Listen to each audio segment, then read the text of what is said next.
that's your legacy. Your voice is going to live on and echo through future generations. It's impacting the world. And I think it's so important that more people recognize this. And I love your tagline, which is change your voice, change your life. So I'd love for you to elaborate on this. I know we just spoke about all this incredible stuff, and I love especially what you said about the firefighters, because I believe if everyone thought like that, if you put on your voice in a way that you can create a legacy, like you can change lives and you can change your own life. But I'd love for you to elaborate on this and what this actually means to you.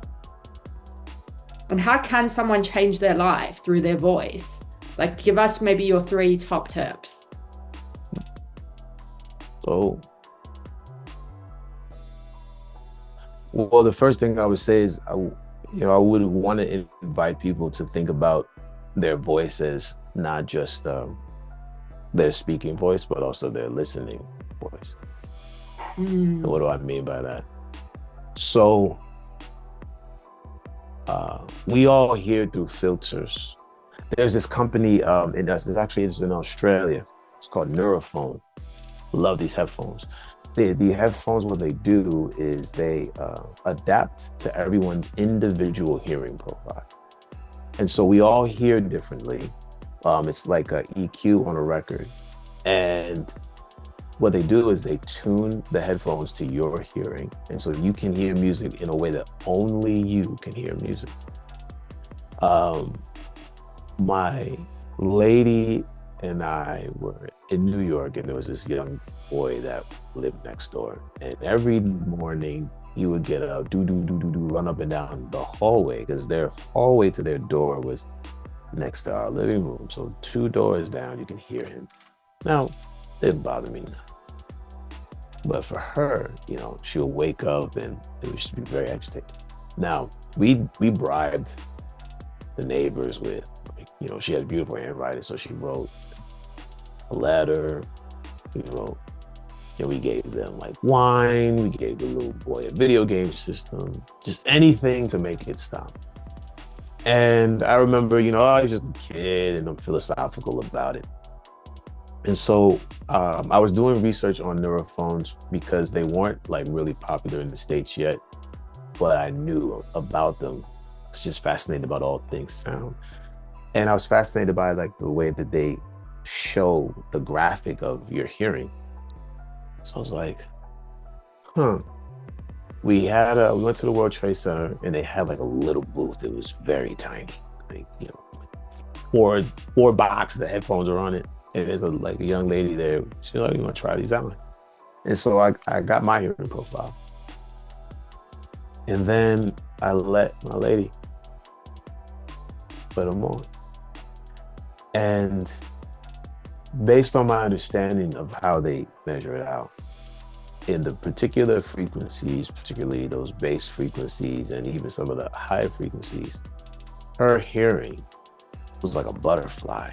And so what I heard when I heard like doom, doom, doom, she heard boom, doom, doom. And it didn't matter how philosophical, it didn't matter how good of a point I made. That's how she heard the sounds of that boy running up and down. And it changed my thinking about speaking in a very drastic way. Because if that's the case, and everyone really does hear differently, we have to become aware of what our listening voice is.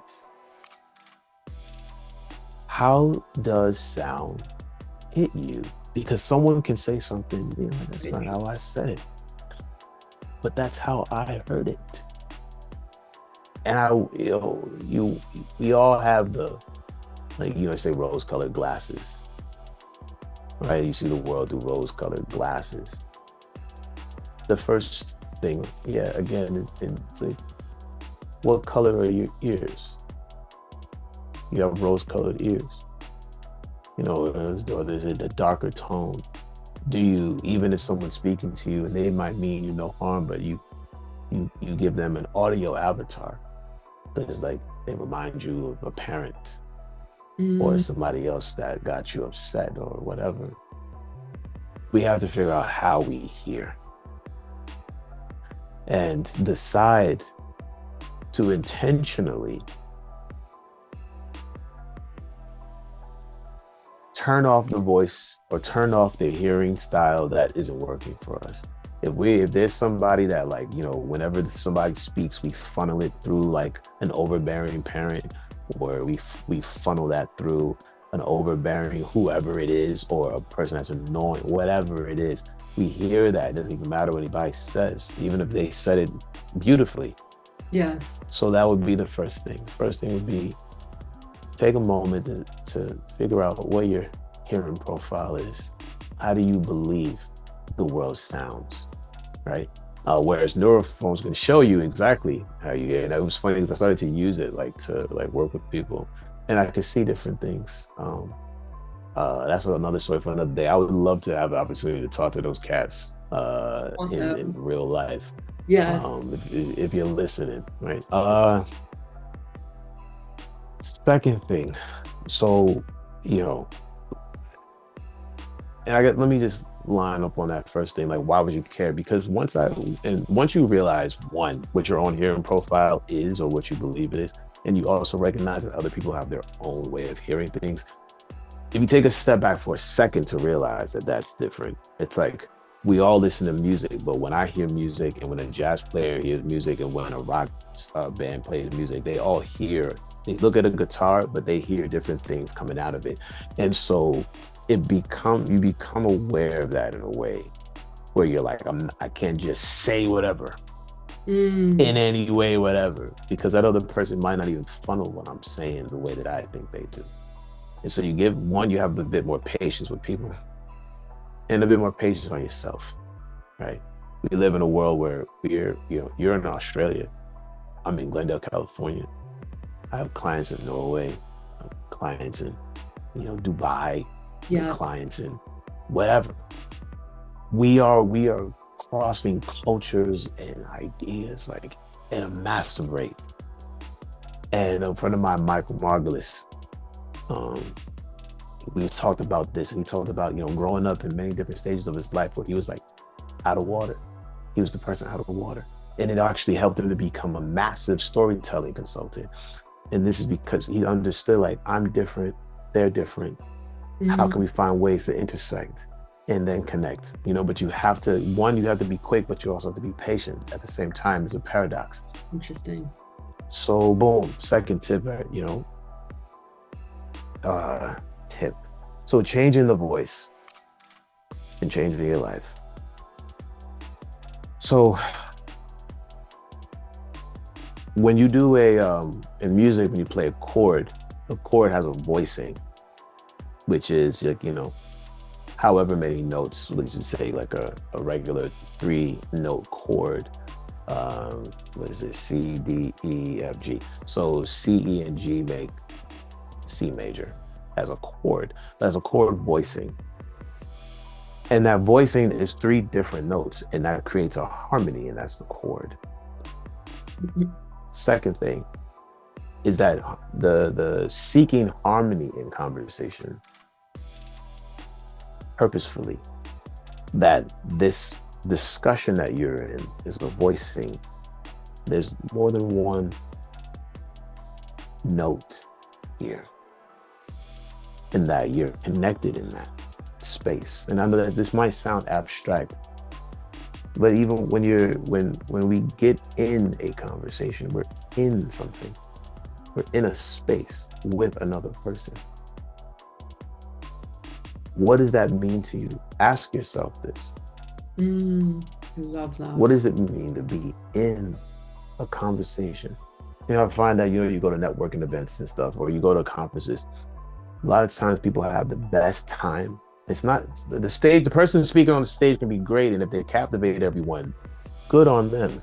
Mm, And then there's the people that are like, I had this conversation with, I had this time to talk with. What is that? So we gather around, get a bunch of people. I'm in a room, someone on stage. And then there's that experience that people have on the side where they're in these dialogues. They're mm, in these voice scenes, right? This voicing. And so, What does it mean to be in a conversation, in a dialogue? Just,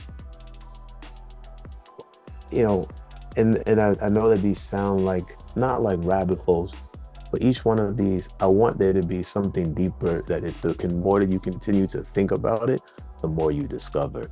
So the Yeah. first thing is to find that voice that you listen with. Second thing, you know, find out what it means to be in voicing with others, to be in Right. harmony with others. What does that mean? And then the last thing,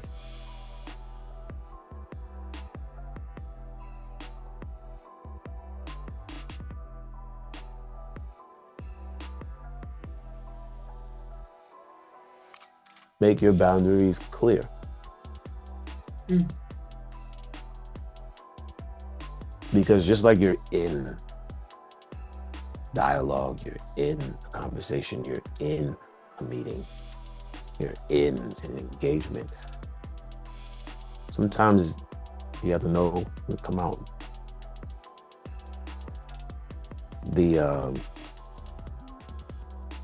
There's something about decisions. They found that you know, like your heart rate variability is affected by whether or not you decide to do something or not. Wow. Like, like it's like, oh, okay. Yes. Like just we just zoom out for a second. Like we can measure that it's an actual heart scenario to be obligated versus to decide to do something.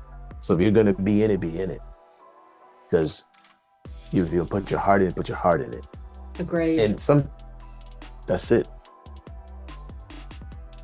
So, and if you know where your boundaries are, then you can know where their heart lies, where to place your heart. Just talking, I tell everybody, just talking raises the heart rate. They figured this out in the 70s. James Lynch wrote a book, The Cry Unheard. And they found out, you know, yeah, your heart rate, oh, your heart rate goes up. Blood pressure rather goes up just by talking. This conversation, we're not doing anything crazy. We just shoot the breeze. Mm. And if they measured it, heart rate goes up. Listening makes your blood pressure go up. Listening.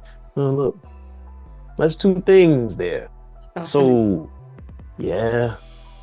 So be mindful. If you don't want to be there, you don't want to listen to something, don't torture yourself and let the other person go. Like, you know what I'm saying? Yes. Like, hey, so find out what your listening voice is.